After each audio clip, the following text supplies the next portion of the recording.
Buenos días, iglesia. Vamos a orar, a pedirle al Espíritu Santo que nos hable en esta mañana, nos guíe a todo entendimiento, que sea Él convenciéndonos de pecado, que sea Él convenciéndonos de error, que sea Él llevándonos verdaderamente a discernir lo que Él quiere que nosotros entendamos. Amén. Amado Dios, que estás en el cielo, te damos gracias por esta mañana, Señor, que tú nos has dado, porque eres tú el que ha permitido que nuevamente nuestros ojos se abran. Eres tú el que ha permitido, Señor, que nuestros pulmones siguieran trabajando en la mañana, en la noche, Señor, y poder estar el día de hoy acá. Si hemos llegado hasta este lugar es porque tú lo has permitido. Por eso, Señor, nos regocijamos en saber que tienes el control. Nos regocijamos en saber que nada está por fuera de tu dominio.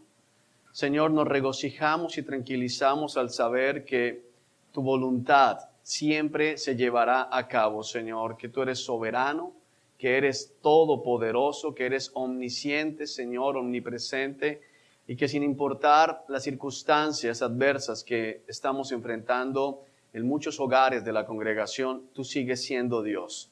Tú sigues siendo el mismo de ayer, de hoy y por los siglos de los siglos.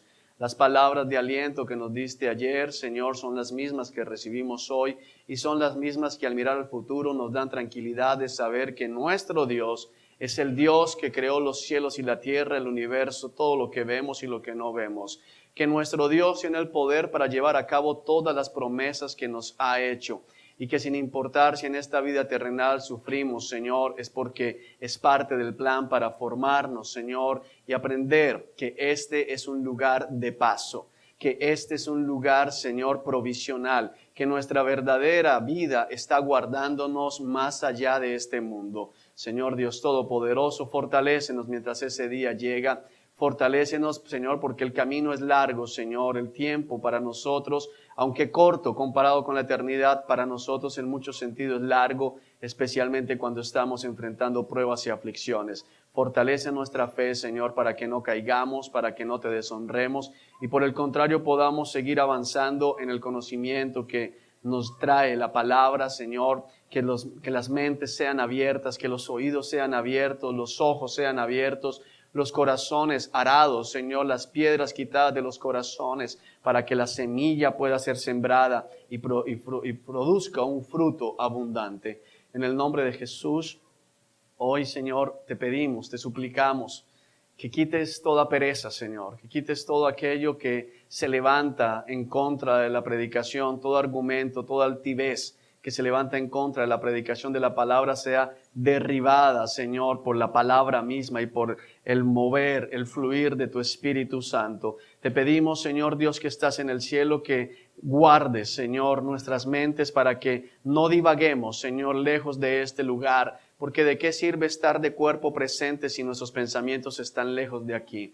Dios que estás en el cielo, que podamos estar concentrados. Dame sabiduría para hablar tu palabra y no la mía. Dame, Señor, sabiduría para transmitir tu consejo, Señor, de una manera integral, en el nombre que está sobre todo nombre. Amén y amén.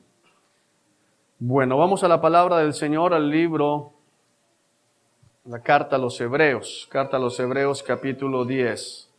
Hebreos capítulo 10. Cuando lo tengas me das por favor un fuerte amén. Hebreos capítulo 10. Versículo 30. Vamos a leer desde el 19 rápidamente. Hebreos capítulo 10, versículo 19. Cuando lo tengas me das un fuerte amén por favor. Amén. Dice así: así que, amados hermanos, podemos entrar con valentía en el lugar santísimo del cielo por causa de la sangre de Jesús. Por su muerte, Jesús abrió un nuevo camino, un camino que da vida a través de la cortina al lugar santísimo. Ya que tenemos un gran sumo sacerdote que gobierna la casa de Dios, entremos directamente a la presencia de Dios con corazón sincero y con plena confianza en Él, pues nuestra conciencia culpable ha sido rociada con la sangre de Cristo, a fin de purificarnos, y nuestro cuerpo ha sido lavado con agua pura. Mantengámonos firmes, sin titubear en la esperanza que afirmamos, porque se puede confiar en que Dios cumplirá su promesa. ¿Quién dice amén? Pensemos en maneras de motivarnos unos a otros a realizar actos de amor y buenas acciones. Y no dejemos de congregarnos como lo hacen algunos, sino animémonos unos a otros, sobre todo ahora que el día de su regreso se acerca.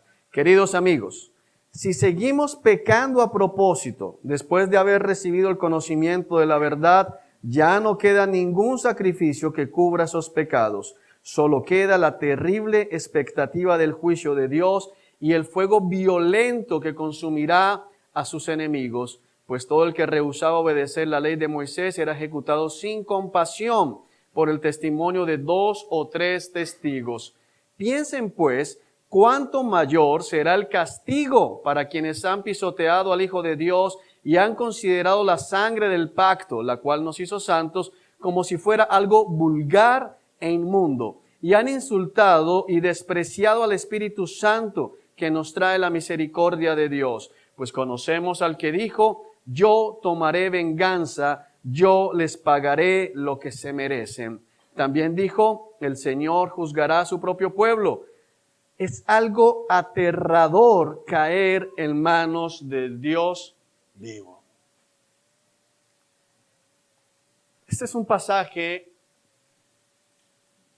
con unas verdades tan profundas para nosotros como iglesia en este tiempo, y creo especialmente en el momento que estamos viviendo como congregación, de establecer verdaderamente quiénes somos los hijos de Dios, quiénes somos los miembros, los que podemos públicamente confirmar como cristianos, confirmar como verdaderos hermanos en la fe.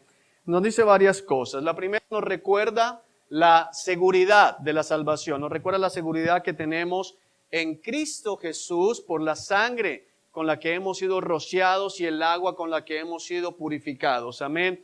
Podemos estar con confianza, podemos entrar al lugar santísimo del cielo, ya que nuestro sumo sacerdote Jesucristo ministra para nosotros. Pero al mismo tiempo trae una tremenda advertencia. Una advertencia de la que poco se habla hoy en medio de la iglesia cristiana.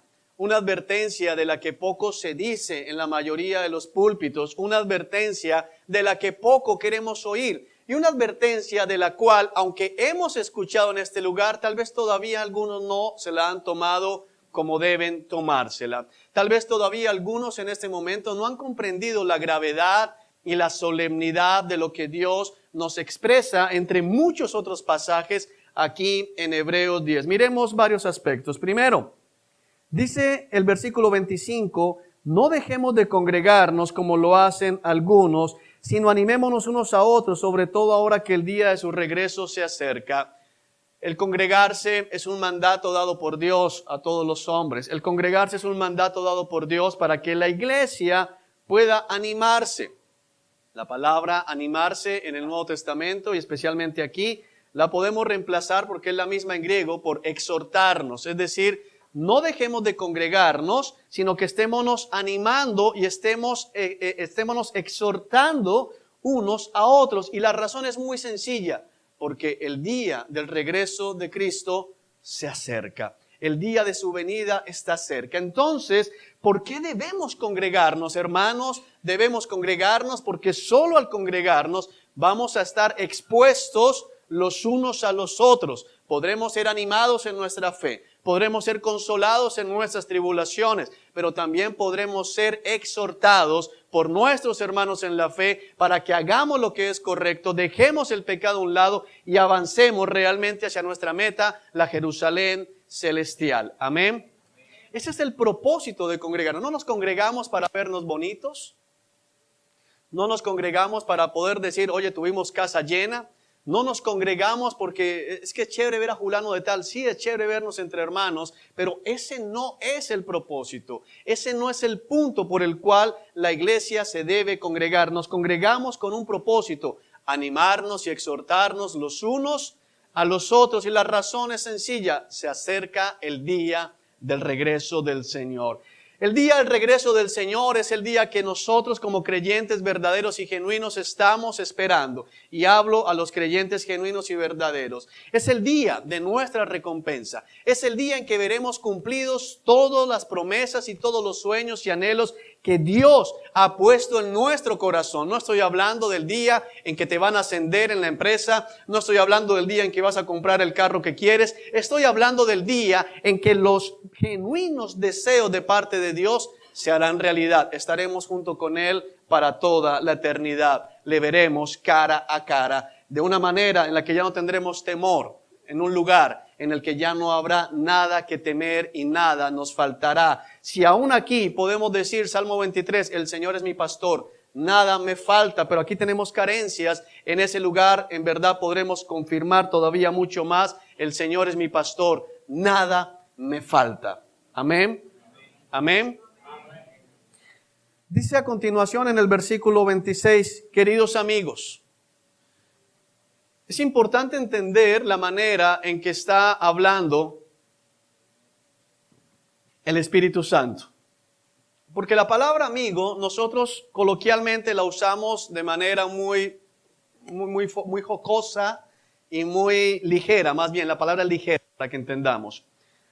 No conocemos a alguien, pero decimos, amigo. Y es una manera de decir, no sé tu nombre, pero entonces eres mi amigo.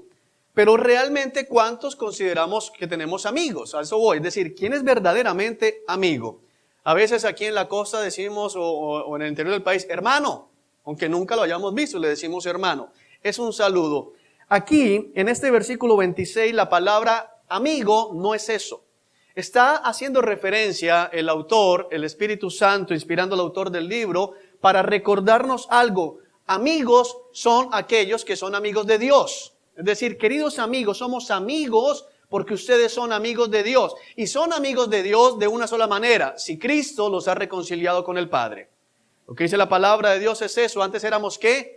Enemigos de Dios. Pero ahora, a través del sacrificio de Cristo, el Padre nos ha reconciliado consigo mismo y somos llamados amigos. Es decir, que le está hablando a personas que han sido salvadas. Le está hablando a personas que han sido reconciliadas con Dios, a la cual el autor le está diciendo amigos. Y eso es importante entender porque la palabra me enseña que si yo soy amigo de los enemigos de Dios, me hago enemigo de Dios.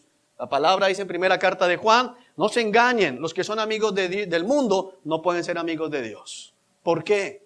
Porque el mundo es enemigo de Dios.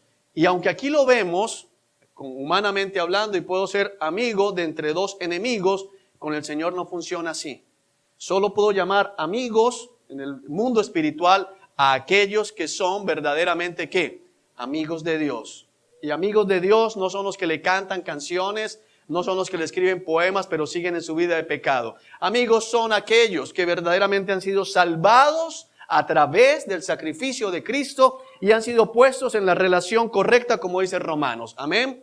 Le está hablando a personas que se consideran salvas y que el mismo Espíritu Santo considera salvos. Amén. Ahora mira lo que dice, queridos amigos, si seguimos pecando a propósito, y es importante que el Espíritu Santo lleva al mismo autor a incluirse. Dile al que está a tu lado, estás incluido tú. Porque no dice, queridos amigos, si siguen pecando a propósito. Dice, queridos amigos, ¿si qué? Si seguimos. Si seguimos pecando a propósito. La palabra clave aquí es a propósito. Porque todos pecamos. No hay un solo hombre sobre la faz de la tierra que no peque. Aún después de ser limpiados por la sangre del Cordero. Pero una cosa es que yo peque y otra cosa es que peque a propósito. Es decir, que la pienso. Te voy a dar la diferencia. Cuando no conocía al Señor, a veces me levantaba y mi plan era simplemente, ¿qué voy a hacer hoy? Me voy a emborrachar. Y llamaba amigos y les decía, ¿qué vas a hacer? No tengo nada, vamos a emborracharnos. Bueno, ¿de dónde nos vemos? Vamos a emborracharnos. Yo ya sabía que iba a emborracharme. Era un propósito. Fue a propósito, no fue que me cayó mal el trago. Me fui de la casa con el único propósito de ¿qué? Emborrachar. Es lo que está diciendo acá. Si seguimos pecando a propósito, es decir, sé que está mal, sé que a Dios no le agrada, lo puedo evitar, pero de hecho hasta lo planeo. Sigo pecando a propósito. Si seguimos pecando a propósito después de haber recibido el conocimiento de la verdad, el conocimiento de la verdad está hablando ¿de qué? Del Evangelio. Y dice algo importante, después de haber ¿qué? Recibido. No está hablando de haber sido expuesto, sino haber recibido, es decir, haber aceptado el conocimiento de la verdad, haber aceptado el Evangelio, que es la noticia que salva, como dice 1 Corintios capítulo 15. Este es el Evangelio que los salva. Si creyeron en Él, a menos que hayan creído algo que desde el principio nunca fue cierto. Si seguimos pecando a propósito después de haber recibido el conocimiento de la verdad, ya no queda ningún sacrificio que cubra esos pecados. Wow. ¿Qué significa eso? Significa que no puedes esperar otra vez, invoco la sangre de Cristo. Señor, el sacrificio de tu Hijo en la cruz, ya no. Ya no hay un sacrificio postrero para esos pecados. Son cometidos por aquellos que han sido rescatados, que han gustado la vida venidera, que han participado del don del Espíritu y siguen en su pecado. Para esas personas, dice la Escritura, ya no queda ningún sacrificio. Mira lo que dice, no hay sacrificio que cubra esos pecados. Es algo importante que tienes que comprender, porque el sacrificio de Cristo se da y cubre no solamente los pecados de los que están allí, sino todos los pecados de la humanidad. Cubre nuestros pecados antes de Cristo y también nuestros pecados después de Cristo. Y aún sigue cubriendo los de aquellos que no le han conocido y hoy están en pecado. Amén. Pero cuando tú le conoces y después de entender verdaderamente el Evangelio, sigues pecando, aunque la sangre, aunque el sacrificio de Cristo cubre los pecados del resto de la humanidad, los tuyos no. Alguien está violando, secuestrando, matando el día de hoy, se arrepiente, tú estás chismeando. Aquí hay cubrimiento, aquí hay salvación, aquí no. ¿Por qué? Porque tú estás pecando a propósito después de haber sido salvo. Estás yéndote en contra del mismo amor de Dios. Versículo 27, queda todavía mucho más claro y explicado esto. Para estas personas solo queda la terrible expectativa del juicio de Dios y el fuego violento. No creas que son unas llamitas, no es una chispita mariposa, no es una velita encendida, es un fuego violento. ¿Por qué dice la palabra un fuego violento? Porque es un fuego que busca destruir, pero recibirás un cuerpo que no se destruye, pero que siente. No sé si logro transmitirte esto, es tan complejo. Pensar en que me den un cuerpo que no puede ser destruido, sin embargo Dios crea un fuego tan violento que quiere destruirlo, se enciende y sin embargo ese cuerpo no se destruye, pero lo estoy sintiendo absolutamente todo. El fuego violento de Dios que consumirá a sus enemigos. Querido amigo, puedes pasar a ser ¿qué? Enemigo. Lo que nos está diciendo, por eso las dos palabras aparecen. Eras enemigo por el sacrificio de Cristo, al recibir el Evangelio, eres ¿qué? Amigo. Sigues pecando deliberadamente, hermano, te vuelves a convertir en ¿qué? En enemigo. Y para los enemigos de Dios, Dios tiene reservado un fuego violento. Deberíamos pensar en eso. Porque yo creo que en esta congregación estamos adoleciendo de algo. Sabemos mucho aquí. Sabemos mucho aquí, pero nuestras vidas no reflejan todo lo que sabemos. Estábamos en el estudio bíblico hoy revisando. Mucho aquí, poco aquí. Si no lo pasas de la mente al corazón, no ha pasado absolutamente nada. Tiene que haber gratitud por lo que Cristo hizo por nosotros. Tiene que haber entendimiento de lo abominable que es el pecado para nosotros, como lo vamos a ver. Versículo 28, pues todo el que rehusaba obedecer la ley de Moisés era ejecutado ¿sin qué? ¿Sin qué? Sin compasión. Aquellos que creen que al final Dios va a tener compasión de toda la humanidad están completa y perdidamente engañados.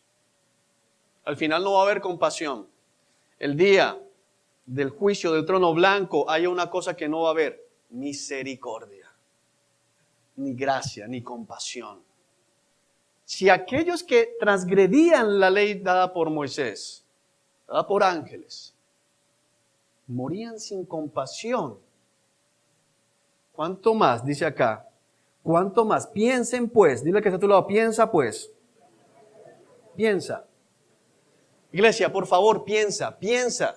Porque es que el problema es que algunos ni siquiera se ponen a pensar, oye, ven acá. ¿Qué tiene que ver la ley de Moisés, el Antiguo Testamento con nosotros? ¿Será que realmente puedo ser cristiano y seguir pecando a propósito y no pasa nada? O sea, Dios ya tiene que aguantarse mi vida, tiene que aguantarse que no me quiero congregar, tiene que aguantarse que quiero hacerme millonario, tiene que aguantarse que sigo siendo vulgar, tiene que aguantarse que sigo viendo pornografía, tiene que aguantarse mi chisme, tiene que aguantarse mi quejadera, mi inmadurez en todo, porque ya me salvó. Piensa bien, iglesia, piensa bien. Piensa bien, porque ese no es el Dios de la Biblia. Ese es el Dios que te has imaginado. Ese es el Dios que la iglesia falsa está vendiendo en este siglo. Ese no es el Dios de la Biblia. Piensa bien en ese Dios que dio la ley de Moisés y que alguien, por no cumplir con los rituales, que si era infiel a esa mujer, la cogían y la levantaban a piedra hasta que moría. Ese mismo Dios que ordenó eso es el mismo Dios que está hablando aquí en Hebreos. Y no sé en sus Biblias, pero en mi Biblia Hebreos aparece en el Nuevo Testamento. ¿En las de ustedes? ¿También? Es Nuevo Testamento. Y lo digo irónicamente porque para muchos el Antiguo Testamento hiede. El Antiguo Testamento, eso es ley, feo. Esto es Nuevo Testamento.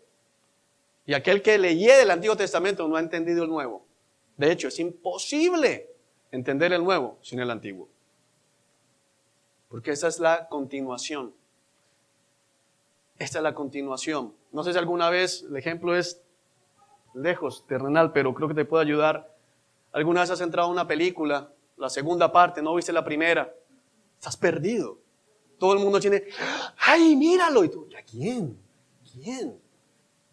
Apareció de nuevo y luego estaba perdido. O sea, la película no la vas a poder comprender. Te puede parecer entretenida. Chévere. Al final todo el mundo dice, claro, con razón. Con razón. ¿Tú no entiendes cuál razón? Eso pasa cuando la gente solo se queda en el Nuevo Testamento. No lee el Antiguo, se pierde el con razón. Pero cuando tú entiendes el Antiguo, amas el Antiguo, vas al Nuevo, ¿qué dices? Con razón, claro. Es consecuente con lo que Dios ha venido hablando. Amén. Si esa gente era ejecutada sin compasión por el testimonio de 2 o 3 testigos, piensen pues cuánto mayor. No dice cuánto igual. ¿Cuánto qué? Mayor. Mayor significa que va a ser ¿qué? Más grande. ¿Cuánto mayor será el qué? ¿El qué? No, Dios no castiga. Dios ama, y un Dios que ama no castiga. Perdón. No es un invento de Juan. Y lo dice en varios pasajes. ¿Cuánto mayor será el qué? El castigo para quienes han pisoteado al Hijo de Dios y han considerado la sangre del pacto, la cual nos hizo santos como si fuera algo vulgar. La palabra vulgar aquí no significa algo de grosería, sino significa algo corriente. Algo normal, algo corriente. Y quiero que pienses en esa palabra, la sangre de Cristo, como algo vulgar e inmundo. Y han insultado y despreciado al Espíritu Santo que nos trae la misericordia de Dios. Es que eso es lo terrible de pensar que ya me inscribieron en el libro de la vida y entonces ya la hice. Voy a seguir pisoteando la sangre del Cordero, voy a seguir llevando una vida inmoral, voy a seguir haciendo lo que se me antoje, pero ya estoy inscrito porque yo hice la oración de fe.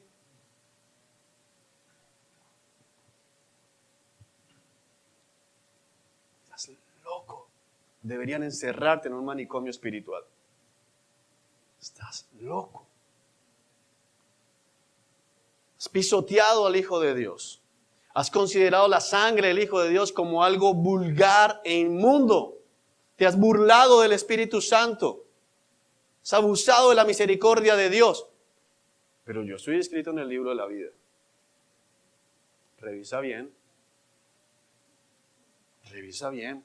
Bueno, yo nunca he pisoteado la sangre del cordero. Bueno, de acuerdo a la palabra, todo esto, y te lo voy a volver a leer, han pisoteado al Hijo de Dios. O sea, mira. Iglesia, todo el universo fue creado para traer gloria a una sola persona, Cristo.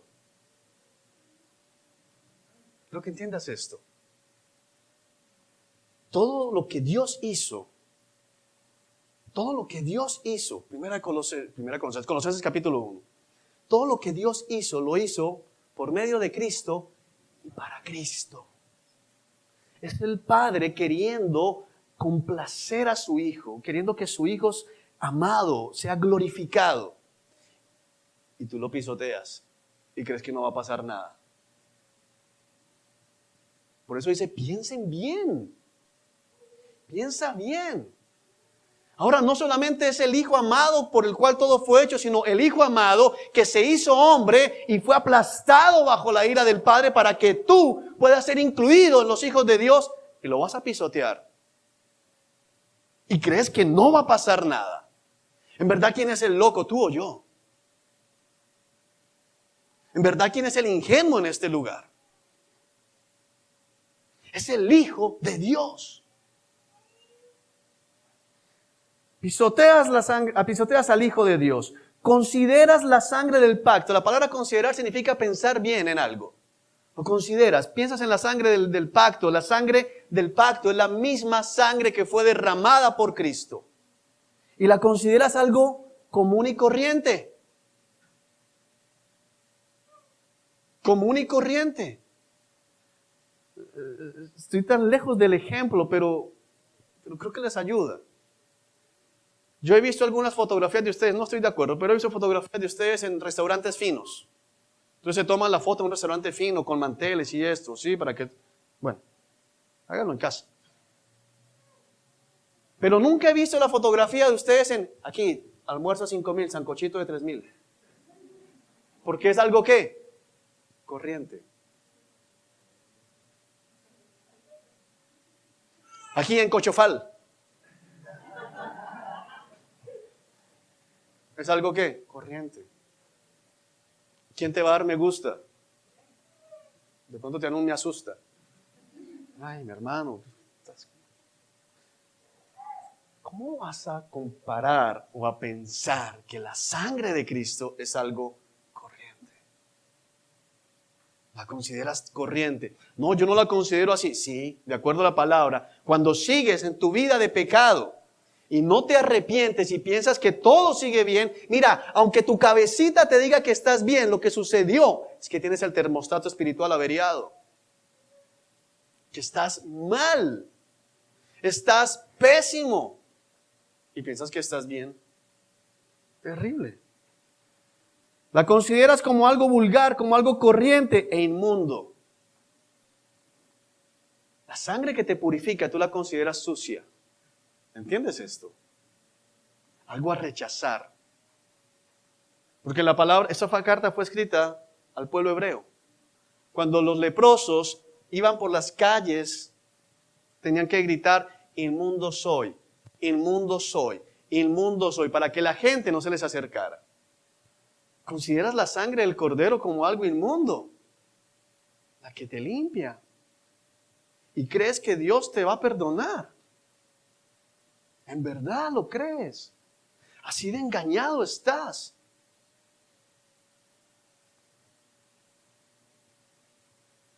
Siguiente, ¿qué han hecho? Han insultado.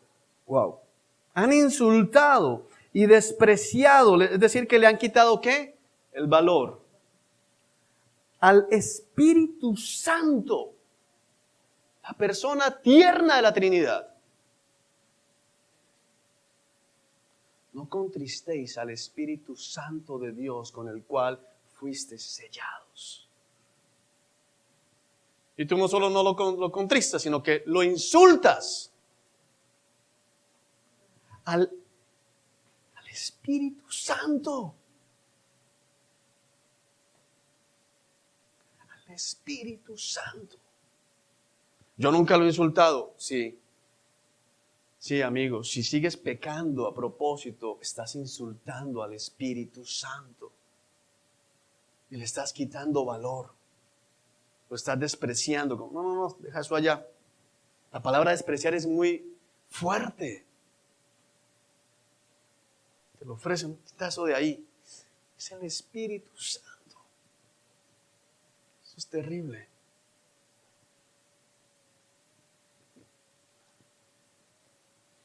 Al Espíritu Santo que nos trae la misericordia de Dios. Si tú insultas y desprecias al Espíritu Santo que te trae la misericordia de Dios, en tu vida ya no queda ¿qué? Misericordia. Ya no va a haber misericordia de Dios para ti. Pues conocemos al que dijo. No está hablando de un profeta, está hablando de ¿quién? El mismo Dios. Yo tomaré venganza. Dios vengándose, no, la venganza no puede ser de Dios. De hecho, la palabra dice, mía es la venganza. Yo pagaré. Yo tomaré venganza. Me vengaré de todos los que se me oponen. Es terrible. También dijo, el Señor juzgará a su propio pueblo. Y el versículo 31, quiero que tengas ahí, es algo ¿qué? El original dice, terrible cosa.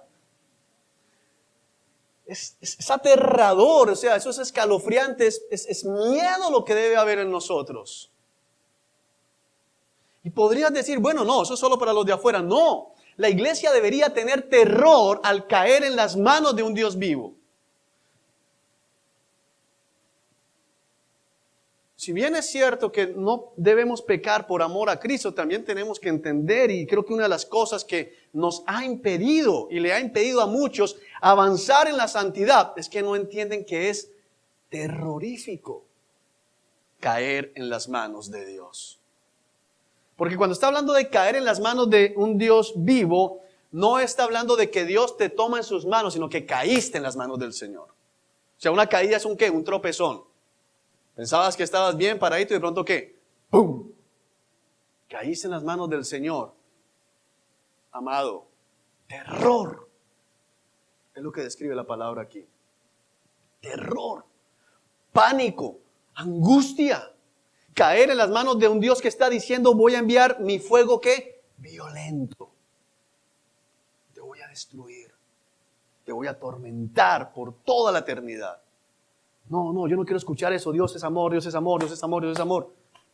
Hermano, Dios es amor. Dios es amor. Amén. No lo dudes ni por un instante. Dios es amor. Pero no puedes obviar lo otro. Dios va a destruir y a traer un fuego violento sobre todos sus enemigos. No lo dudes. Ahora, ¿cuál es la perspectiva de nosotros frente a la posibilidad de caer en el fuego de Dios? Frente a la posibilidad de caer en las manos del Dios vivo. Y vamos a mirar, creo que el mejor ejemplo que podemos tener, el mismo Jesucristo, acerca de la perspectiva que deberíamos tener nosotros y que deberíamos poder transmitir a otros acerca de qué pasaría si caen en las manos del Dios vivo. Acompáñame al Evangelio de Mateo, capítulo 26. Mateo, capítulo 26.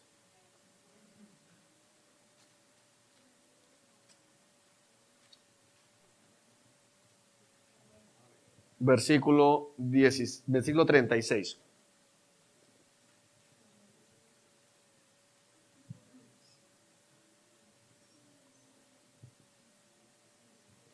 Lo tenemos. Mateo 26, 36 dice, te voy a poner en contexto, esta es la última noche. Acaba de terminar la última cena, el Señor ha salido del aposento donde compartió la cena, la última cena con sus discípulos. Judas ya se ha ido a cumplir con su cometido, a traicionar al Señor Jesucristo, y Él va a orar justo antes de ser entregado a los soldados del Sanedrín. Versículo 36. Entonces Jesús fue con ellos al huerto de olivos llamado Getsemaní y dijo, siéntense aquí mientras voy allí para orar. Fue con todos los discípulos inicialmente, los 11 menos Judas. Se llevó a Pedro y a los hijos de Zebedeo, Santiago y Juan, y comenzó a afligirse y a angustiarse. Comenzó a afligirse y a angustiarse. Quiero que entiendas esto. Comenzó a ver en la humanidad de Cristo, vamos a ver aquí la humanidad de Cristo. Comenzó a tener aflicción y comenzó a tener angustia. ¿Alguna vez has sentido angustia? Es una cosa aquí en el estómago, es como un vacío, es una sensación horrible. ¿O a alguien le gusta la angustia? Es un temor, comienza a ver y el corazón se comienza a acelerar, hay un vacío. Mira lo que dice la palabra de Dios acá. Comenzó a afligirse y a angustiarse y les dijo, mi alma está destrozada, destrozada de tanta tristeza hasta el punto de la muerte. Quédense aquí y velen conmigo. El Señor Jesucristo va al huerto de Getsemaní para orar. Va a orar justo antes de ser entregado, pero en su humanidad, al entender lo que venía, al entender lo que iba a suceder, y lo que venía no eran los golpes de los romanos, lo que venía no eran los clavos de la cruz, lo que venía no eran los insultos. Vamos a entender bien lo que venía, pero el Señor comienza a afligirse y comienza a angustiarse y le dice, mi alma está destrozada al punto de la muerte, es decir, estoy que me muero. Estoy a punto de tener un colapso, de que mi vida se acabe aquí porque tengo una angustia demasiado grande. No la puedo soportar, es algo que está más allá, estoy desesperado. Y uno no se pinta a Cristo desesperado, pero es que tenemos que entender que nuestro Señor Jesucristo es el todo Dios, pero también era totalmente hombre, porque si no hubiese sido hombre en toda su plenitud, no hubiese podido ser el rescate perfecto por nosotros. Él tenía que tener todo lo de nosotros para poder reemplazarnos y sustituirnos en ese sacrificio. Amén. Y está angustiado. Está angustiado y al punto de la muerte. Yo creo que ninguno de nosotros hemos llegado a tener un nivel de angustia de esos, iglesia. Está completamente desesperado, vulnerable, al punto que le dice a sus discípulos, por favor, oren conmigo. Es Cristo diciéndole a sus discípulos, oren conmigo. Oren conmigo. Y es importante entender a quiénes se lo dijo: Pedro, Juan y Santiago. Los tres que lo habían visto en el monte de la transfiguración, hablando con Moisés y con Elías. Hombres que tenían, de todos los que estaban ahí, tenían mayor revelación. Porque la palabra dice que hasta que Cristo no fue resucitado entre los muertos, ellos no le contaron a los demás lo que habían visto en el monte de la transfiguración. Ellos tres tenían la certeza de la gloria de Cristo. Y sin embargo ahora ven a Cristo. Porque la palabra dice que Él se alejó a tiro de piedra. Tiro de piedra es una expresión hebrea que hace referencia a un lugar donde podían escuchar todo lo que Él hablaba. Se alejó unos metros. No se adentró en el bosque solo, en el huerto solo. Se adentró unos cuantos metros precisamente para que escucharan su oración. Ahora tenemos que entender por qué el Señor, ten esa pregunta allí porque tenemos que contestarla hoy. ¿Por qué el Señor permitió que ellos escucharan? Pero ellos escucharon a Cristo diciendo lo que iba a decir a continuación. Les advierte esto y luego se aleja. El versículo 39. Él se adelantó un poco más y se inclinó rostro en tierra. Mientras oraba, estaba humillado, literalmente estaba con la cabeza enterrada en el pasto. Rostro en tierra, clamando. No estaba levantado con las manos, estaba clamando, estaba postrado delante del Padre diciendo: Padre mío, Padre mío. Yo creo que entiendas esto, iglesia, porque Cristo, aún en su humanidad, entendía quién era su Padre Celestial y le habla: Padre mío. Padre mío, yo quiero que comprendas lo terrible. Los que somos papás lo comprendemos, de que tu hijo, tu hija te diga: Padre mío, ayúdame. Yo recuerdo una vez que mi hija estaba muy pequeña, la llevamos a la clínica y le estaban haciendo un poco de exámenes y le metían tubos y todo, y ella miraba como: papá, ¿por qué permites esto? Y a mí se me desgarraba el corazón de verla allí, y eso no se compara en absoluto con lo que Cristo estaba por recibir. Padre mío, papá, Padre mío. Si es posible, mira este clamor. Si es posible, no es que Cristo en ese momento estuviera dudando de la omnipotencia de Dios, sino diciendo: Señor, si es posible, si tú decides en tu voluntad que haya otra manera, que haya otro camino de perdonarlos, que haya otro camino de restaurarlos. Señor, si es posible, que pase de mí esta copa de sufrimiento. Que pase significa no la quiero beber. No me hagas beber esta copa, Padre mío, si es posible que ellos sean salvados sin que yo beba esta copa de sufrimiento. Pásala. Pásala. Es una cosa tremenda. Padre mío. Sin embargo, quiero que se haga tu voluntad y no la mía. Aún en ese momento de profunda angustia, Cristo nos sigue enseñando, no mi voluntad, sino la tuya. No significa, y quiero dejar muy claro esto, no significa que había diferencia o había conflicto de intereses o de voluntad en la Trinidad en ese momento. No. El Hijo estaba en perfecto acuerdo con el Padre y con el Espíritu. Pero humanamente hablando está diciendo, Padre, si es posible, si creas otro camino, si tú decides que hay otra manera de salvarlo sin que yo pase por lo que voy a pasar, que así sea, pero que no sea mi voluntad, sino la tuya. Vamos a mirar un poco de qué está hablando Cristo cuando nos habla precisamente de la copa de ira. Vamos a Ezequiel para comprender rápidamente esto. Ezequiel capítulo 23.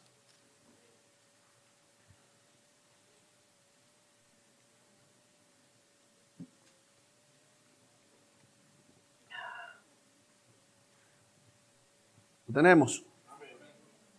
Versículo 31. Vamos a leer desde el 28, que quede más claro. Pues esto dice el Señor soberano, ciertamente te entregaré a tus enemigos, a esos que detestas, a quienes rechazaste. Está hablándole al pueblo de Judá. Te tratarán con odio, te robarán todo lo que tienes y te dejarán completamente desnuda. Vemos aquí odio, vemos quitar despojo y vemos desnudez, vemos vergüenza. Tu vergonzosa prostitución quedará a la vista de todo el mundo. Tú misma te provocaste todo esto al prostituirte con otras naciones y contaminarte con todos sus ídolos. Por haber seguido los pasos de tu hermana, que es Israel, te obligaré a beber de la misma copa de ¿qué? De terror. ¿Copa de qué? De terror. La copa de la ira de Dios. La copa de terror que tu hermana bebió. Sí, esto dice el Señor soberano. Beberás de la copa de terror de tu hermana. Amados, no es una copa de alegría. No es una copa de miedo, es una copa de terror, de sufrimiento, de angustia. Es una copa que quita absolutamente toda la paz que pueda tener una persona. Quita absolutamente toda la esperanza que pueda tener una persona. Nosotros en nuestro país desafortunadamente podemos leer algunos testimonios de personas que han padecido la violencia guerrillera, paramilitar y aún del Estado en nuestro país. Y hemos escuchado relatos de cómo cuando están escuchaban esas familias que han logrado escapar, que estaban matando, que estaban violando, cortando cabezas, huían con terror y dejaban todo atrás porque no tenían tiempo. Lo único que pensaban era en poder salvar ¿qué? Sus vidas. En ese momento de terror nadie piensa en los planes que tiene para el futuro. En ese momento de terror nadie piensa en lo que está dejando atrás. Piensa en lo que viene. Piensan en escuchar las motosierras como vivió nuestro país. Iglesia, la copa de terror del Señor es mucho peor. Es mucho peor. Toda falsa seguridad que el hombre ha tenido será quitada completamente cuando sean enfrentados a beber la copa de la ira de Dios. Esta copa de terror es la copa que Cristo bebió. Es la copa que el Señor bebió a fondo hasta la última gota por nosotros. Es importante entender porque no es un mar de terror, es una copa. Se puede ver el final cuando uno comienza a inclinarla, pero es tan aterradora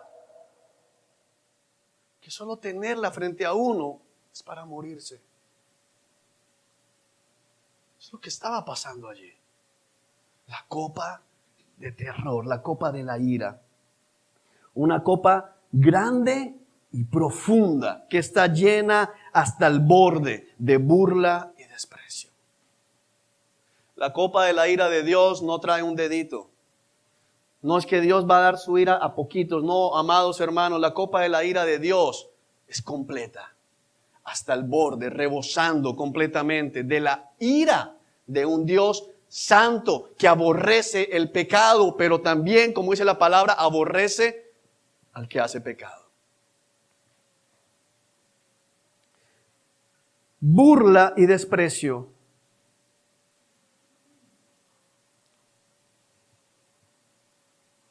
Es apenas natural, por justicia, que aquellos que se han burlado del Espíritu Santo y aquellos que han despreciado al Espíritu Santo vayan a sentir, experimentar la burla y el desprecio de Dios.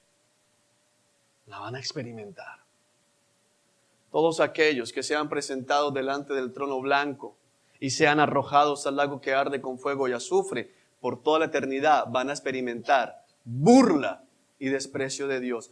Burla cuando su tonta manera de pensar sea expuesta como lo que es una necedad. Desprecio al sentir que no hay manera, así clamaran, de que Dios les acepte. Separados y completamente alejados de Dios por la eternidad. Te llenarás de borrachera y angustia. ¿Sabes? Una de las cosas más aterradoras de la condenación eterna es que la angustia jamás terminará. Es a lo que hace referencia el gusano que nunca muere. La angustia de ser carcomido por dentro. La angustia de saber que lo que está viviendo es tan terrible, pero que viene todavía más. Porque no importa qué tan oscura sea la noche en nuestras vidas el día de hoy, siempre miramos el reloj y decimos, ya va a amanecer. Quienes estén arrojados en el lago de fuego y azufre sabrán que por muy terrible que haya sido hasta ese momento, seguirá más y nunca tendrá final. Angustia. Angustia, ese vacío por dentro. Pues tu copa rebosa de aflicción y desolación. Aflicción, dolor y abandono, desolación, un desierto. Es la misma copa que bebió tu hermana Samaria. Beberás toda esa copa de terror hasta la última gota. No es que te van a decir, bueno ya, no, hasta tómatela toda. Hasta la última, se la van a sacudir. Hasta la última gota, iglesia. No te aterra. Hasta la última gota.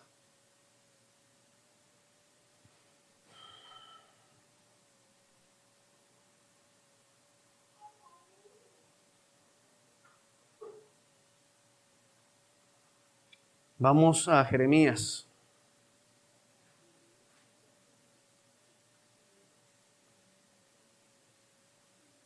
Capítulo 5.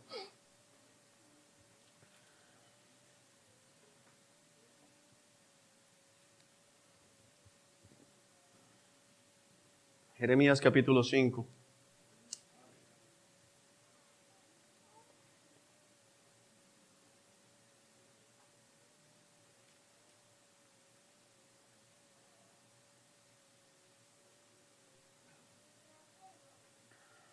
Dice así, versículo 1. Corran por todas las calles de Jerusalén, dice el Señor, busquen arriba y abajo, busquen por toda la ciudad. Si encuentran, aunque sea a una sola persona justa y honrada, no destruiré la ciudad. Pero aun cuando están bajo juramento diciendo tan cierto como que el Señor vive, todos siguen mintiendo. Es lo mismo que nos está diciendo en Hebreos, siguen pecando a propósito, porque alguien que se ha puesto bajo juramento, alguien que dice, mira, delante de Dios y miente, lo está haciendo a propósito. Delante del Señor, es decir, en la presencia de Dios, con Dios como testigo, es decir, ponen a Dios como testigo de su mentira. Es lo mismo. Señor, tú estás buscando la honradez, golpeaste a tu pueblo, pero no prestó atención. Los has aplastado, pero se negaron a ser corregidos. Son tercos de caras duras como piedra, rehusaron arrepentirse. Amado, ¿sabes qué me da terror? Que algunos en este lugar están descritos acá. No se dan cuenta de todo lo que está pasando en sus vidas. No se dan cuenta de lo que Dios ha hecho. Dios los ha golpeado. Dios les ha traído destrucción. Dios les ha traído problemas. Y sin embargo son de cara ¿qué? Dura. Se niegan a arrepentirse, tercos de cara dura. Se niegan a ser corregidos. Siguen pensando que eso no tiene nada que ver con el Señor. Siguen justificando lo malo que les pasa. Bueno, ese es el plan del Señor, el propósito de Dios. Se niegan a decir, ¿sabes qué? Estoy así porque Dios me está castigando, porque Dios me está disciplinando. Y con eso impiden que haya arrepentimiento y van caminando derechito al infierno. Es lo mismo que dice el autor de Hebreos. Versículo 4. Entonces dije, ahí dice Jeremías, pero ¿qué podemos esperar de los pobres? Son unos ignorantes, no conocen los caminos del Señor ni entienden las leyes divinas. No está diciendo que todos los pobres sean ignorantes, sino que en el sentido del pueblo de Israel, los pobres normalmente no estaban allá en el sacerdocio, los sacerdotes eran ricos. Así que iré y hablaré a sus líderes. Sin duda ellos conocen los caminos del Señor y entienden las leyes de Dios. Entienden las leyes de Dios. Entienden las leyes de Dios. Entienden las leyes de Dios. Quiero que comprendas esto. Porque es de lo que Dios nos está hablando. No basta con la doctrina aquí. La doctrina en tu cabeza, si no ha bajado a tu corazón y produce el cambio, no cambia nada. Te ha convertido en un pecador con conocimiento. No cambia nada. Dice, esta gente conoce los caminos de Dios y entiende las leyes de Dios. Pero los líderes también, como un solo hombre, es decir, en unidad, de acuerdo todos, se habían librado del yugo de Dios y roto las cadenas. Esto en la práctica no es posible. Es decir, espiritualmente seguiremos siendo siempre ¿qué? Esclavos de Dios, así digan que no. Pero lo que están diciendo es lo que dice el Salmo 2, quitémonos las cadenas. Estaban viviendo, conociendo las leyes de Dios, sabiendo lo que Dios decía y sin embargo hacían lo que a ellos les parecía. ¿Cuántos en este lugar están así? Conocen lo que Dios dice, saben lo que Dios dice, conocen los mandatos, conocen los preceptos. Sin embargo, viven como si se hubieran quitado las cadenas de Dios. El yugo de Dios. Sí, yo sé, pero yo no voy a disciplinar a mi hijo así. Sí, yo sé, pero yo no voy a tratar a mi esposa así. Sí, yo sé, pero yo no voy a cambiar el negocio. Sí, yo sé, pero yo no voy a dejar de hacer aquello. Yo sé. El problema es ese, hermano. ¿Qué sabes? Eso trae más condenación a tu vida. Entonces, versículo 6, ahora un león de la selva los atacará. Un lobo del desierto se les echará encima. Un leopardo acechará cerca de sus ciudades y hará trizas a quien se atreva a salir. Dios envía en este pasaje a los animales para castigar al pueblo. Destrozo, destrucción, ruina.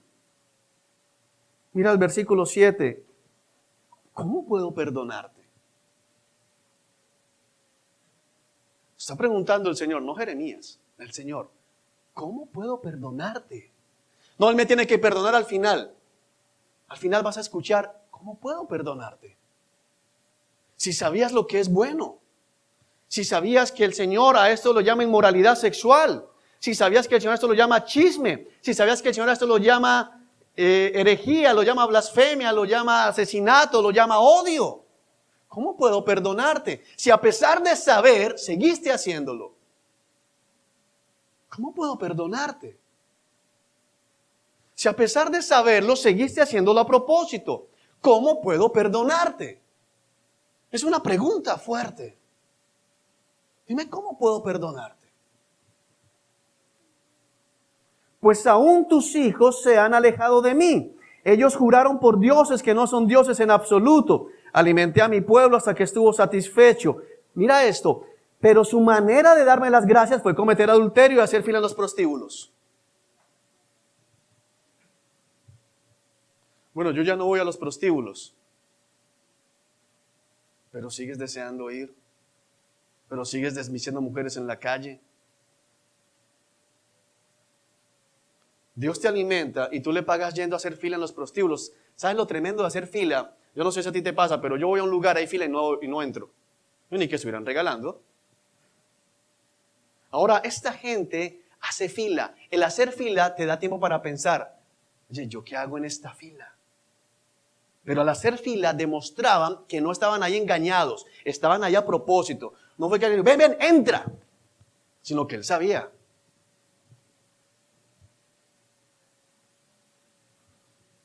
Mucho turno en el prostíbulo.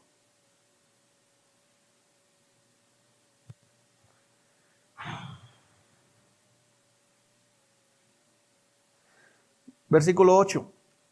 Son vigorosos sementales, bien alimentados, cada uno relinchando por la mujer de su prójimo, deseando quitarle la mujer, la esposa al vecino, deseando quedarse con la mujer, mirando la esposa de su prójimo, relinchando como caballos. Versículo 9. ¿No habría de castigarlos por esto, dice el Señor? O sea, en verdad, esperan que no los castigue. No habría de vengarme. No, Dios no se venga. No habría de vengarme contra semejante nación. Y esto fue al pueblo de Israel que recibió la ley de Moisés. Quiero que entiendas lo que Dios nos quiere transmitir. Porque aquellos era bajo la ley de Moisés. Y mira qué dice allá en Hebreos. Vayan por las hileras de los viñedos y destruyan las vides, pero dejen algunas con vida. Arranquen los sarmientos de las vides, porque esta gente no pertenece al Señor. Los pueblos de Israel y Judá están llenos de traición contra mí, dice el Señor. Mintieron acerca del Señor y dijeron, Él no nos molestará, Él no nos va a castigar, Él no nos va a condenar. Yo ya estoy inscrito en el libro de la vida, a mí nadie me puede tocar, yo ya estoy protegido.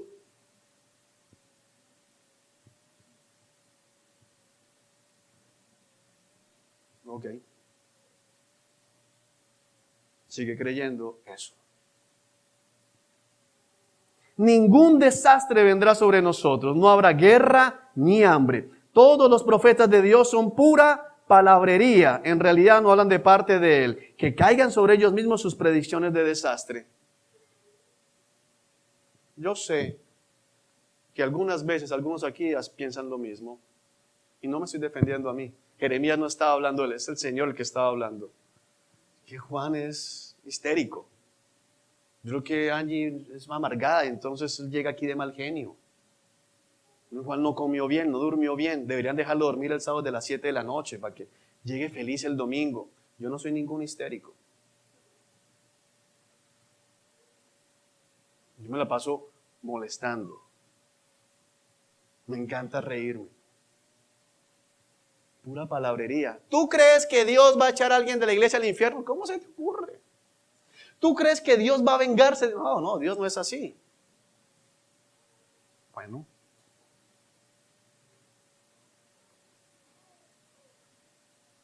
Versículo 14. Por lo tanto, esto dice el Señor Dios de los ejércitos celestiales.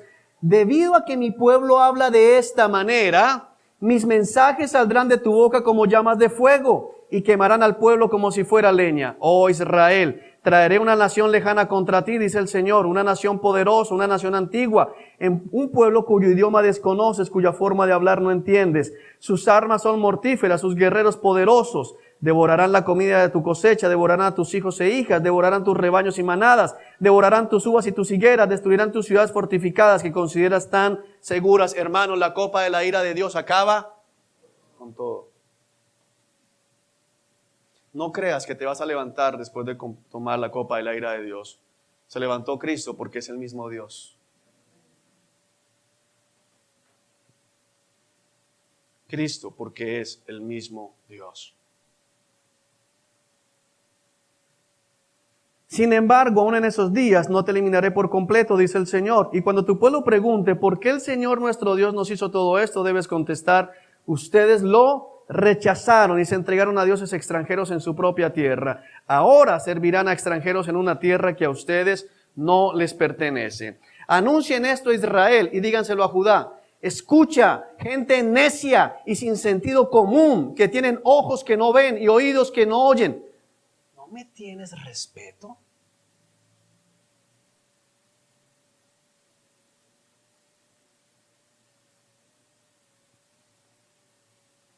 ¿No me tienes respeto? No está preguntando Jeremías. quien pasó casi toda su vida en una cloaca.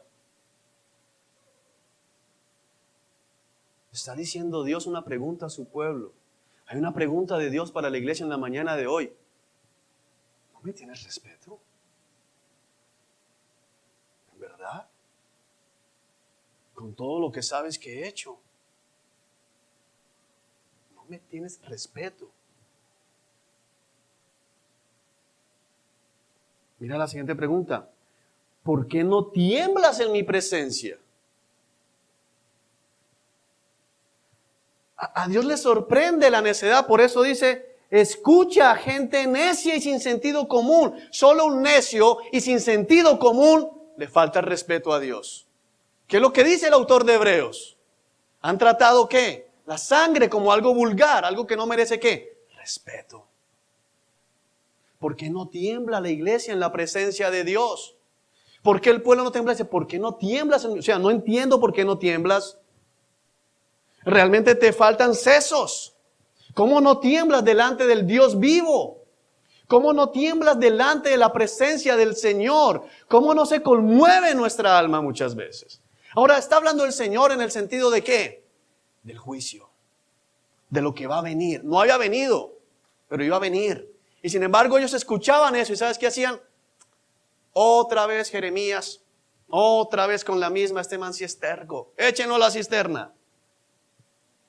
Lo voy a volver a bloquear a Juan. Va a ver, lo trato con el látigo de la indiferencia. 3 domingos que no voy a venir.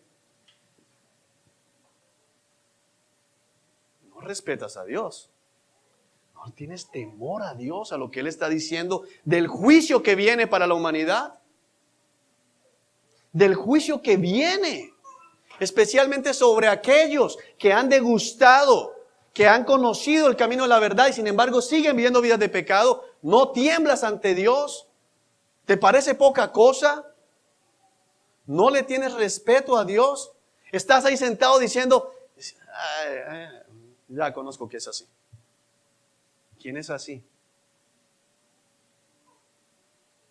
Porque eso te lo puedo leer de otra manera.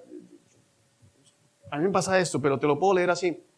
Anuncien esto a Israel y díganselo a Judá. Escucha, gente necia y sin sentido común, que tiene ojos que no ven y oídos que no oyen. ¿No me tienes respeto? Porque no tiemblas en mi presencia.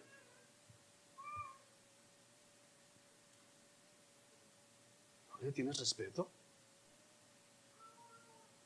¿Cambió algo? Porque no subió el tono de la voz. El problema es mi tono de voz. ¿Tan tonto eres?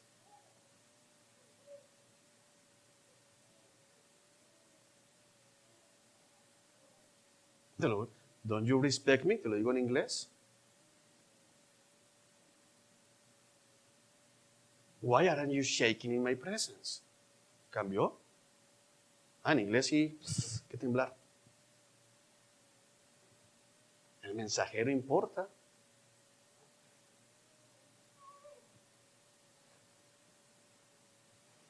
Iglesia, esto es terrible. Mira lo que sigue a continuación. No me tienes respeto, ¿por qué no tiemblas en mi presencia? Yo, el Señor, con la arena defino el límite del océano, como frontera eterna que las aguas no pueden cruzar. Mira lo que dice. Mira, ¿cómo no tiemblas delante de mi presencia si las olas del mar llegan hasta el límite que les establecí? Y tú te me vas a revelar. Tú te me vas a revelar a mí. Yo le digo a la ola, hasta aquí llegas. Puedes venir muy levantada, muy encrespada, rugiendo, pero aquí te quedas. Es lo que está diciendo. Yo defino hasta dónde llegan las olas del mar y tú no tiemblas ante mi presencia. ¿Qué te pasa? ¿Qué te pasa? Es terrible. Las olas pueden agitarse y rugir, mira, pero nunca, ¿cuándo? Nunca podrán pasar los límites que establecí. Sin embargo, a pesar de eso, a pesar de que han visto esto, dice a continuación, mi pueblo tiene el corazón terco y rebelde. ¡Wow! Iglesia, qué terrible. Vamos a Marcos.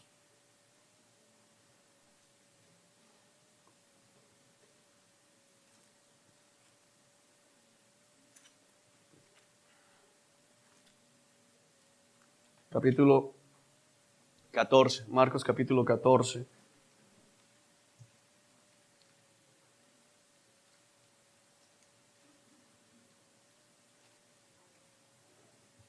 Versículo 32.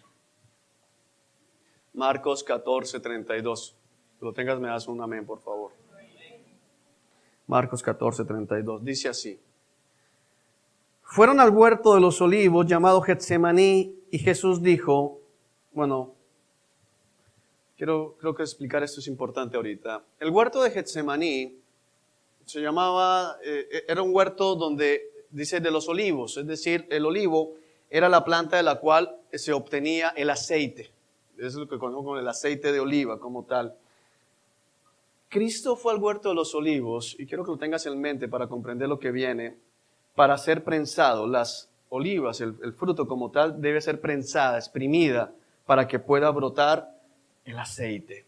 La palabra de Dios, el aceite hace referencia al Espíritu Santo. Es decir, y la palabra nos dice que Cristo dijo, si no me voy, y Él se iba a ir a través de su sacrificio, no podré enviarles al Espíritu Santo. Fue allí en el huerto de Getsemaní donde Cristo realmente comenzó a padecer y fue realmente allí donde hubo la mayor lucha, más que en la misma cruz, como lo vamos a ver. Fueron al huerto de los olivos llamado Getsemaní y Jesús dijo, siéntense aquí mientras yo voy a orar. Se llevó a Pedro, a Santiago y a Juan y comenzó a afligirse y a angustiarse profundamente. Les dijo, mi alma está destrozada de tanta tristeza hasta el punto de la muerte. Quédense aquí y velen conmigo. El Señor Jesucristo vuelve a decir, vuelve a manifestar, miren, estoy ¿qué? Profundamente angustiado, mi alma está destrozada. Lo que leímos del Antiguo Testamento fueron solamente 2 pasajes, hermanos. Hay muchísimos pasajes que hablan de la copa de la ira de Dios, que hablan de la ira de Dios en contra del pecado, que hablan de la venganza de Dios. Nahum capítulo 1 empieza diciendo, viene Dios y trae la venganza con él. Amados, la ira de Dios y la venganza de Dios son temas recurrentes en toda la palabra de Dios. Y Dios va a vengarse de aquellos que nunca aceptaron el Evangelio. Pero en particular, quiero que entiendas esto, en particular Él va a tomar una medida especial y les va a dar esa copa hasta la última gota a aquellos que degustaron el Evangelio y lo rechazaron. A aquellos que participaron en los placeres, en las bienaventuranzas de la vida venidera, que gozaron de la parte del Espíritu y volvieron atrás. A aquellos que siguieron pecando abiertamente. Y amado, la manera para tú comenzar a pecar abiertamente es no entender que cada pecado puede ser el último. Que cada pecado puede sacarte completamente de la vida de Cristo Jesús. Porque cuando no comienzas a ver el pecado en la dimensión que Dios lo ve y no permites que en tu corazón se dé la manifestación que debe haber cuando pecas y puedas pensar en lo que podría venir sobre tu vida y de lo que Dios te rescató, hermano, estás caminando en un camino que se llama resbaladizo. Un camino peligroso, un camino que puede conducirte rápidamente a alejarte del camino de la verdad. Por eso es que tenemos que aprender cómo reaccionar ante la posibilidad de ser arrojados, porque quiero que entiendas esto. Nosotros estamos disfrutando la seguridad de la salvación, pero si seguimos pecando, siempre habrá la posibilidad de condenación. El día de ayer hicimos la charla de las membresías, de los que van a solicitarla. Ojalá entiendas esto, porque lo que hablamos, el no recibirla, o el no solicitarla, no te da simplemente la posibilidad de que me voy para otro lado, sino que vas a enfrentar. Porque la única causa por la que la vamos a rechazar es que no seas cristiano. O que digas que eres cristiano y tu fruto no lo sea. Y si cualquiera de los 2 casos, como decía el Señor a través de Jair el jueves, cualquiera de los otros terrenos fuera el terreno fértil, te va a llevar a experimentar esto. Pero hasta que tú no comprendas en tu corazón, hasta que tú no puedas experimentar lo que experimentó Cristo, difícilmente vas a dejar de pecar. Difícilmente vas a buscar una vida de santidad. Difícilmente vas a querer agradar realmente a Dios. Mi alma está destrozada de tanta tristeza hasta el punto de la muerte. Quédense aquí y velen conmigo. Se adelantó un poco más y cayó en tierra. ¿Sabes?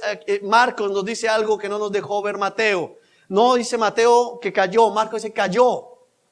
Es decir, que literalmente se desvaneció. No puedo más.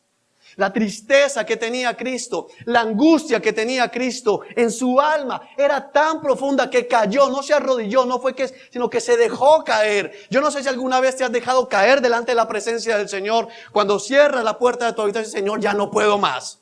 Señor, estoy desesperado. Señor, mira lo que está sucediendo. Bueno, pero Cristo estaba tan angustiado, iglesia, porque Él estaba a punto de beber la copa de la ira de Dios.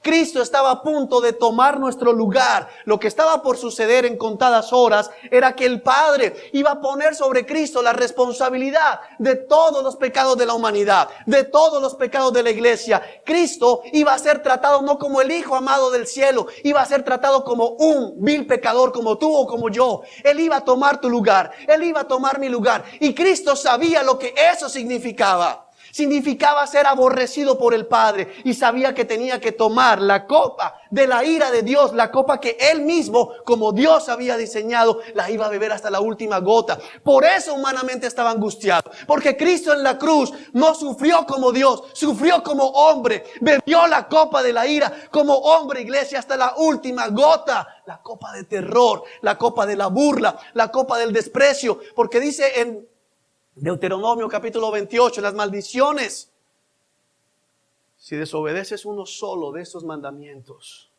maldito serás en el campo, maldito en la ciudad, maldita tu esposa, maldito tu hijo, maldito tu trabajo, maldita tu comida, maldito, maldito. Hay como unas 40 maldiciones. Cuando Cristo estuvo en la cruz, lo que se escuchaba alrededor de la cruz era: maldito, maldito, maldito, maldito, maldito, maldito, maldito. Esa era la angustia de Cristo. Es tan terrible la angustia que Él tenía, porque Dios no puede ser amigo del pecador, que en la cruz dijo: Padre, Elí, Elí, lama sabactani. Padre, ¿por qué me has abandonado? Porque literalmente la comunión, yo no entiendo y nunca lo podré explicar cómo se rompió la Trinidad en ese momento, y el Hijo amado, el mismo que creó todo y para quien todo fue creado, fue visto como objeto de maldición. Gálatas lo dice: se hizo pecado por nosotros. Y tú sigues pecando como si nada. Estaba angustiado porque sabía que el Padre lo tenía que ver así y tenía que darle el juicio justo, la retribución adecuada que está preparada desde antes de la fundación del mundo para los pecadores. Cristo lo iba a beber y por eso estaba angustiado. Y ahora no te estoy hablando solamente de lo tremendo de esto, te estoy hablando de algo que tienes que comprender para tu vida. ¿Cómo es posible que tú y yo pequemos y no tengamos esta angustia?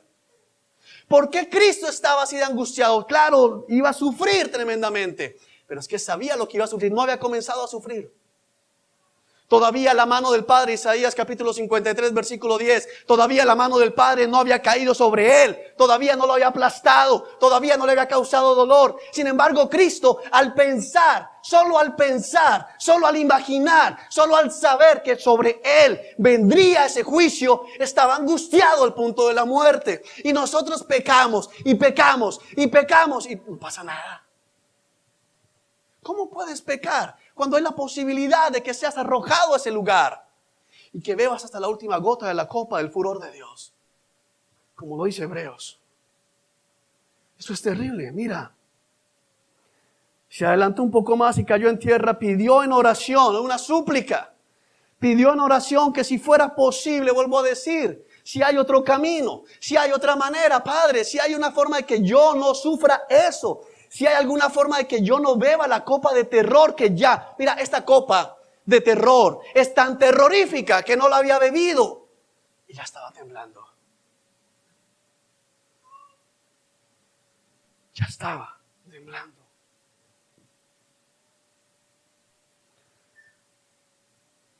Pidió en oración que si fuera posible pasara de él la horrible hora que le esperaba.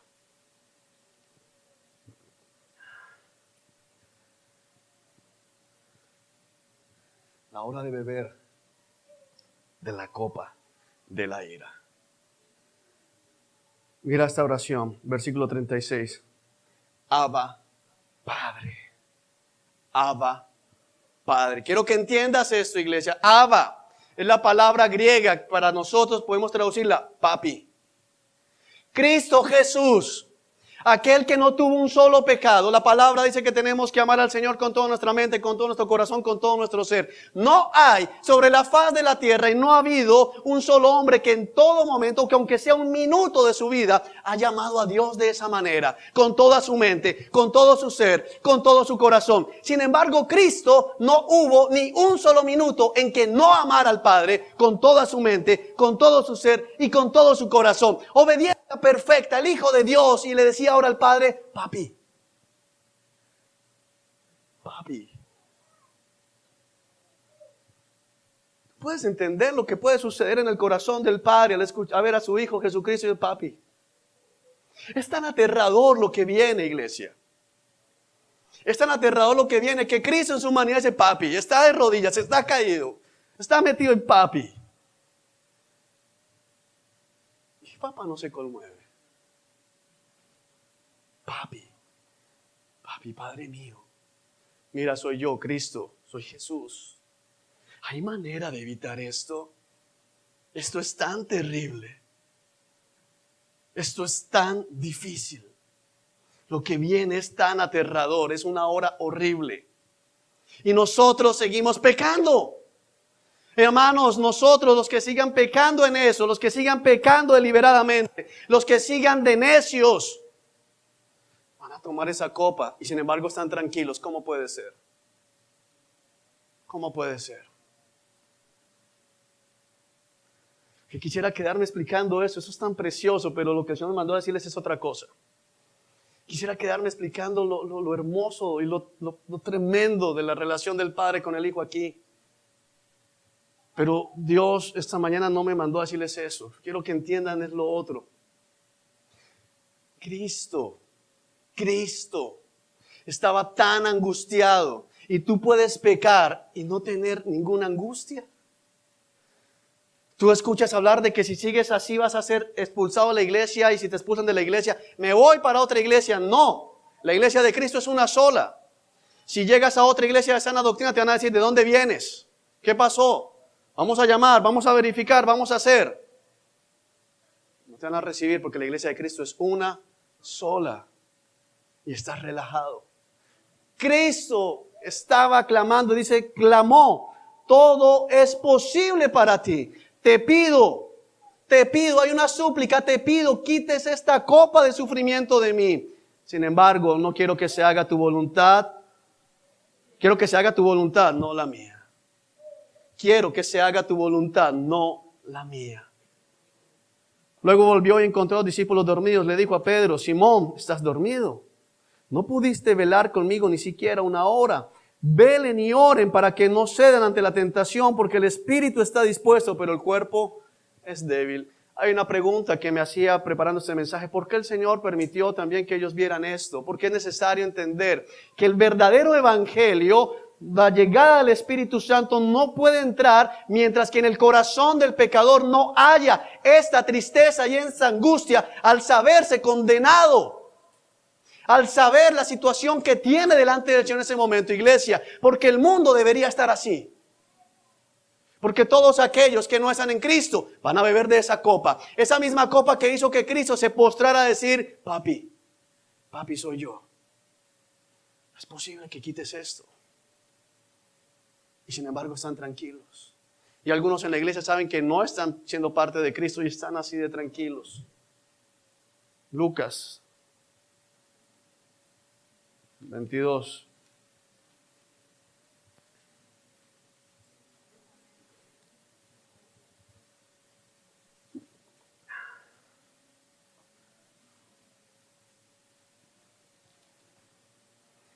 Versículo 39.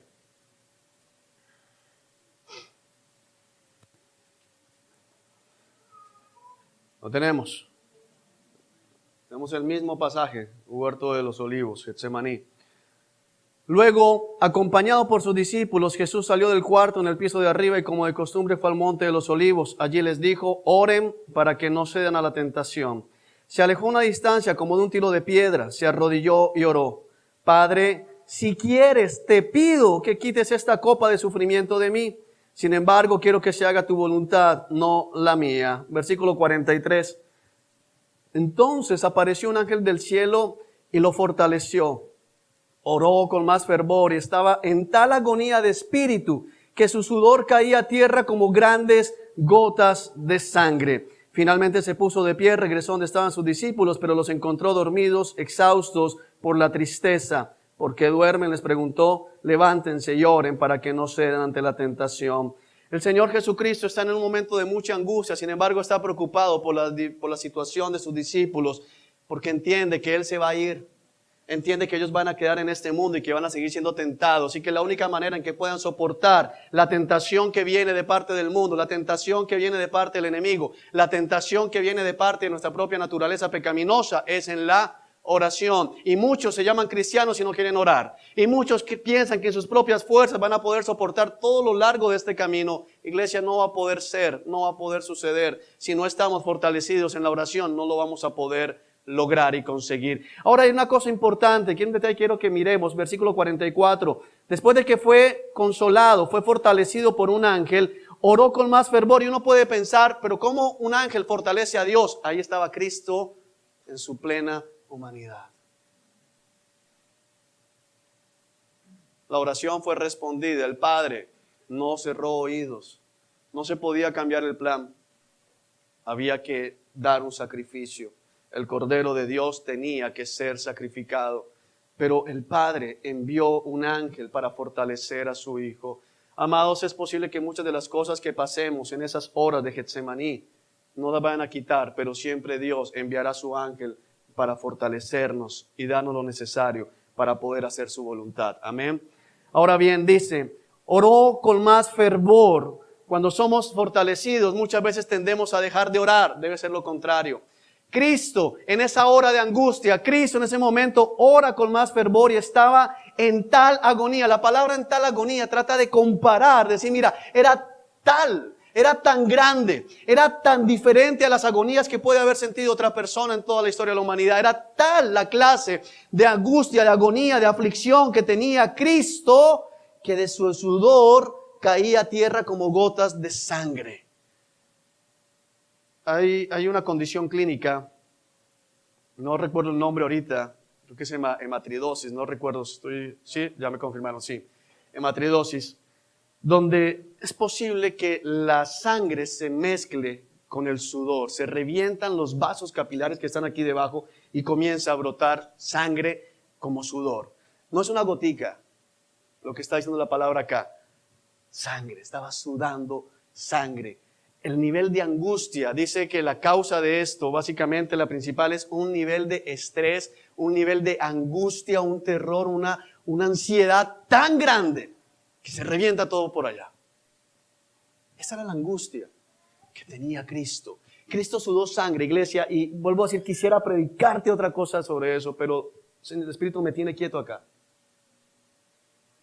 En nosotros, el hablar del pecado y del juicio que viene, debería llevarnos a niveles de angustia como esos.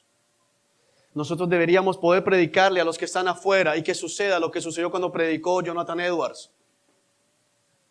Predicó acerca del pecado, habló de la ley y de lo que Dios dice acerca de los que pecan. Y la gente comenzó a gritar y a decir, ya no más, dinos qué hacer.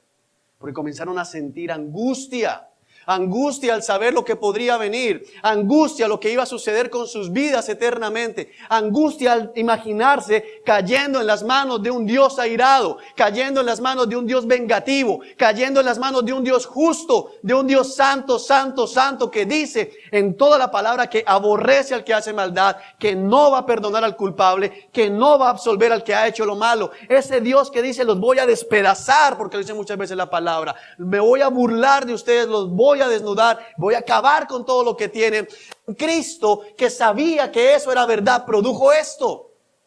¿Por qué miramos el ejemplo de Cristo, iglesia? Porque nosotros todavía no dimensionamos a lo que hemos estado expuestos y de lo que hemos sido salvados. Solamente quien entiende verdaderamente la ira de Dios, ama a Dios por rescatarlo. Solamente quien entiende la magnitud del pecado, solamente quien entiende la gravedad del infierno y del juicio justo de Dios, va a recibir con gusto la buena noticia de que Cristo pagó por él. Por eso es que es tan importante, por eso es que es tan necesario, iglesia, seguir nosotros aquí en este lugar, recordándonos y exhibiendo el pecado que mora en nuestro interior, para que podamos recordar que si ese pecado no es exterminado, que si ese pecado no es controlado, que si no le resistimos y seguimos pecando deliberadamente, iglesia, terminaremos bebiendo la copa de la ira de Dios, que tenemos que decirle a todos los que están afuera cuál es el destino que les espera. Porque mucha gente, la mayoría gente afuera no entiende este Dios airado. No entienden lo que está por sucederles. La mayoría de la gente se muere y no tiene ni la menor idea de lo que van a enfrentar. Tú sabes lo que debe producir en nosotros. Si realmente creemos esto, al saber que amigos y familiares que están en pecado van a enfrentar a ese Dios airado y les van a dar a beber la copa hasta la última gota. ¿Sabes qué es lo que debe producir en nosotros si tenemos aquí hermanos que están en pecado? ¿Sabes qué debe producir en nosotros cuando seguimos haciendo lo malo? Iglesia, esto. Pero creo que estamos lejos de esto. ¿Por qué Cristo sudó gotas de sangre? Iba a ser aplastado por el Padre. ¿Por qué deberías sudar gotas de sangre al pensar en la posibilidad de que el Señor te excluya? Porque vas a ser aplastado por el Padre. ¿Por qué deberíamos predicar y decirles esto? Porque es que la verdad es que van a ser aplastados por el Padre. Esa es la verdad de la que la iglesia no quiere hablar. Esa es la verdad de lo que los pastores no quieren hablar. Esa es la verdad de la que muchos no quieren. Es más bonito hablar de Dios tiene un plan para ti. Dios tiene un propósito para tu vida. Iglesia, Dios tiene planes. Dice la palabra, porque yo sé muy bien los planes que tengo para ustedes, planes de bendición y no de calamidad, a fin de brindarles un futuro y una esperanza. Porque Dios tiene propósitos para nuestra vida. Sí, tiene propósitos espirituales y terrenales. Pero nada de eso se da hasta que el hombre entienda la gravedad de su situación. Solamente quien entiende la gravedad de su enfermedad va a acceder al tratamiento médico. Solamente a quien entiende la realidad de su situación va a preguntarle a ese médico, ¿qué hago? Después de que el médico te dice, tienes esta infección, tienes esta situación, esto va a comenzar a hacer metástasis, está cerquita del pulmón, te va a llegar al estómago, te va a llegar al hígado, te va a pasar esto, se te va a caer la piel, se te van a caer los huesos, los ojos, como le pasa a la gente que tiene cáncer en el hueso. Se le salen los ojos, no los pueden sostener. Después de que le cuentan todo lo que va a pasar, entonces el paciente, ¿qué dice? ¿Qué hago? ¿Qué hago? ¿Qué hago? ¿Qué tengo que hacer? ¿Qué es lo que toca hacer para que eso que estás diciendo no me suceda? Por eso es que hemos fallado tanto. Por eso es que hay tantos falsos convertidos. Porque no saben de qué los salvaron. Son salvos, pero ¿salvos de qué? Son salvos, pero ¿salvos de qué? ¿Entiendes tú en la mañana de hoy de qué eres salvo? ¿De qué eres salvo? ¿Salvos de qué? Por eso siguen pecando. Por eso siguen llevando vidas inmorales. Por eso siguen haciendo lo que les parece, porque nunca han entendido de qué han sido salvados. Siguen pensando que lo peor que les puede pasar es que al final les hagan un entierro católico. Como si eso tuviese diferencia. Lo peor que les puede pasar es que cambien de congregación, como si eso tuviese diferencia. No han entendido de qué son salvos. Y tal vez tú, en la mañana de hoy, no hayas entendido de qué eres salvo. Si es que eres salvo.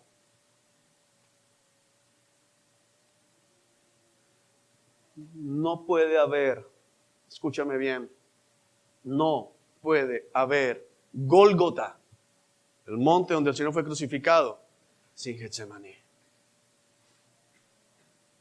No puede haber Gólgota sin Getsemaní. En el Gólgota entramos al paraíso, pero el Gólgota abrió las puertas. Perdón, Getsemaní abrió las puertas. Lo que Cristo sufrió físicamente en el Gólgota es indescriptible. No por los clavos, al sentir el peso, el castigo de Dios. Pero la aflicción más fuerte fue en Getsemaní. No hay Gólgota sin Getsemaní. Eso significa que no podemos acceder al sacrificio de Cristo sin que hayamos pasado por aquí. ¿Por qué el Señor? Te dije que tenemos que responder una pregunta al final, que es de la que Dios me ha hablado toda la semana.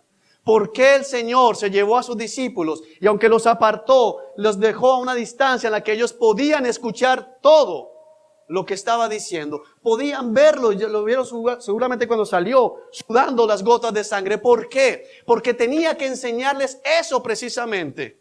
Mientras que el hombre no entienda la magnitud del pecado, mientras que el hombre no comprenda lo que va a suceder cuando se enfrente a beber la copa de la ira de Dios y no se produzca esa angustia en los corazones de los pecadores, no podrán acceder al sacrificio de Cristo Jesús y reclamar para ellos perdón de pecados. En el huerto del Edén, el hombre, al decirle a Dios, no tu voluntad, sino la mía, cambió el paraíso por un desierto. En Getsemaní, al Cristo decir, no mi voluntad, sino la tuya, convirtió el desierto en un paraíso para nosotros. Iglesia, todo inicia por Getsemaní. Es bueno que recordemos Getsemaní. Es bueno que entendamos que el pecado nos debe angustiar y que debemos llevar a toda persona a la que le prediquemos a Getsemaní antes que a la Jerusalén celestial. A Getsemaní antes que a la cruz. Porque no hay Gólgota sin Getsemaní. Fue allí donde Cristo luchó con su carne, donde Cristo luchó con las potestades espirituales, donde Cristo luchó con la oscuridad que se cernía sobre él, donde Cristo luchó con su angustia.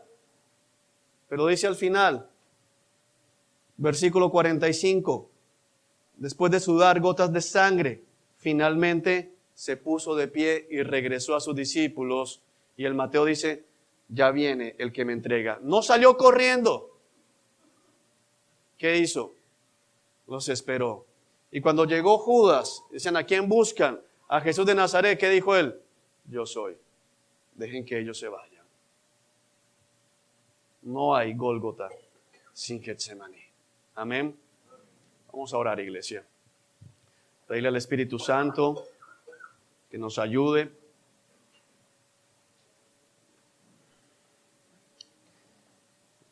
Especialmente vamos a orar porque en los corazones, en esta mañana, haya certeza de lo que va a ocasionar el pecado. Porque Cristo tembló en la presencia del Señor al saber que iba a ser condenado. Cristo mostró respeto al estar postrado delante del Padre, sabiendo que le iba a ser imputado el pecado de toda la humanidad. Cristo hizo lo que nosotros debemos hacer. Debemos mostrar respeto al Padre. Debemos temblar ante su presencia. Debemos saber que todo pecado es grave, gravísimo delante de Dios. Debemos estar dispuestos a predicar lo que tenemos que predicar, como tenemos que predicarlo, sin temor y sin perjuicio a lo que pudiera sucedernos. Amado Dios que estás en el cielo, yo te doy gracias. Yo te doy gracias, precioso Rey nuestro. Gracias porque estuviste en Getsemaní. Porque como el olivo es prensado, tú fuiste prensado allí. Y solamente cuando el hombre somete la obediencia y la voluntad al Padre, hay fluir del Espíritu Santo. Porque es el Espíritu Santo el que convence de pecado, de error y lleva al arrepentimiento. Pero ¿cómo se convencerán de pecado si no conocen el pecado? ¿Cómo se convencerán de justicia si no conocen tu justicia? ¿Cómo vendrán al arrepentimiento si no saben que pueden volverse a ti por la obra de tu Espíritu? Amado Dios, hoy ponemos delante de ti cada alma en este lugar. Oramos en el nombre de Jesús por todos aquellos que hoy están condenados. porque hay gente en este lugar que está condenada. Oramos en el nombre de Jesús porque todos aquellos que están en esa condición hoy puedan comenzar a afligirse, puedan comenzar a angustiarse. Señor, ¿cómo es posible que alguien sepa que está condenado y pueda dormir? ¿Cómo es posible que alguien sepa que está condenado y pueda ir a comer tranquilo? ¿Cómo es posible, Señor? Por eso tú lo dices allí en Jeremías, necios, tienen oídos y no oyen, tienen ojos y no ven. Señor, si murieran el día de hoy, beberían hasta la última gota de la copa de la ira. Y sin embargo no tiemblan. Sin embargo piensan que es una palabra más. Otro domingo en la iglesia. Sin embargo otros piensan que no va a suceder nada. Es tiempo de arrepentimiento. Hoy es tiempo de confesar los pecados y la maldad. Hoy es tiempo de acercarse a Dios porque va a pedir cuentas de lo que has hecho. Porque eres el que juzga y no mostrará compasión en aquel día. Porque has sido expuesto a la verdad de Cristo Jesús. Y en eso consiste la condenación, en que la luz vino al mundo y los hombres rechazaron la luz porque sus obras eran malas, prefirieron la oscuridad, prefirieron seguir en su vida de pecado. ¿Por qué no tiemblas ante su presencia? ¿Por qué no tiemblas delante de Él? ¿Acaso crees que puedes vencer en aquel día? ¿Acaso crees que podrás prevalecer en contra del que sostiene las estrellas, del que te hizo, del que te permite vivir? Qué necio eres al pensar de esa manera. Por eso el Señor en ese día traerá burla. La burla de decir, ahora jáctate de tus pensamientos. Ahora ríete de mis palabras pronunciadas a través de mis profetas. Ahora ve y ríete de nuevo, como lo hacías al final de cada servicio. Oh Dios, tú no deseas la muerte del malvado. Tú deseas que se arrepienta y que sea salvo. En el nombre de Cristo Jesús, te pedimos que tu Espíritu Santo descienda, porque solo Él puede convencer, porque solo Él puede cambiar. En el nombre de Jesús, amén y amén.